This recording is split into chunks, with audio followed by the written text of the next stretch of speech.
ప్రజ్వల్ రేవన్నపై అత్యాచారం కేసు నమోదు. లైంగిక దౌర్జన్యం ఆరోపణలు ఎదుర్కొంటున్న కర్ణాటక ఎంపీ రేవన్నపై కర్ణాటక పోలీసులు తాజాగా అత్యాచారం కేసు నమోదు చేశారు.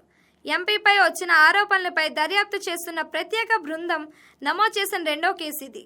ఐపీసీ సెక్షన్ 376 బిఎన్ పలుమార్లు అత్యాచారం, 506 నేరపూరిత బెదిరింపులు, 354A2, 354B బలవంతంగా దుస్తులు తొలగించడం, సెక్షన్ 354C నగ్న చిత్రాల అప్లోడ్, ఐటీ చట్టం కింద కేసు ఫైల్ చేశారు.